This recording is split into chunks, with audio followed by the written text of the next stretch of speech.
Hello friends, మన ఇంటి సీరియల్లో ఈరోజు రోజు జయం సీరియల్ చూసినట్లయితే ఏం జరగనుంది అంటే, అలా సూర్యప్రతాప్ ఇక ఏమి తినాలి అనేసి, అంటే గంగ చేసిన వంట తినాలి అనేసి స్పూన్తో తినబోతూ ఉంటే, గంగకి ఈ విషయం అంటే తన చేసిన వంటలోన విషం కలిపారు అనేసి తెలిసిపోతుందనమాట. అలా తెలియగానే గంగ అయితే ఏదో విధంగా ఆపాలి అనేసి పరిగెత్తుతూ వచ్చేసి అలా నోట్లోకి స్పూన్ సూర్యప్రతాప్ పెట్టుకునే లోపే తినతండి అనేసి స్పూన్ అయితే చెయ్యి అయితే తోసేస్తుందనమాట. అలా తోసేయగానే స్పూన్లో ఉన్న భోజనం అయితే కింద పడిపోతుందనమాట.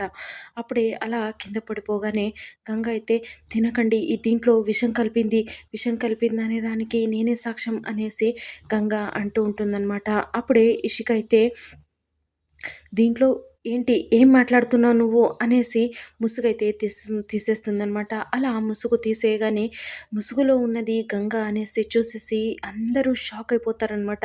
అలా షాక్లో ఉండగానే రుద్రకి చాలా అంటే చాలా పట్టారనంత కోపం వస్తుందనమాట. గంగ ఇక్కడికి కూడా వచ్చింది అనేసి, అయినా వీళ్ళని తినకుండా ఎందుకు ఇలా మాట్లాడుతుంది అనేసి కోపం వచ్చేసి దీంట్లో విషయం ఉంది అనే దానికి ఏం సాక్ష్యం అనేసి అడుగుతూ ఉంటే, ఇప్పుడు దీన్ని నేనే తిని నేనే చూపిస్తాను, నేనే సాక్ష్యం అనేసి మాత్రం మాట్లాడకుండానే ఆ బౌల్ తీసేసుకొని గబగబా తినేస్తుందనమాట. అలా తినగానే నోట్లోంచి నురగొచ్చేస్తుందనమాట. నోట్లో నురగొచ్చగానే కిందకి పడిపోతుందనమాట. గంగ గంగ అనేసి రుద్ర మరియు వాళ్ళ చెల్లెలు అందరూ లేపుతూ ఉంటే నోట్లోంచి బ్లడ్ వచ్చేస్తూ ఉంటుందన్నమాట.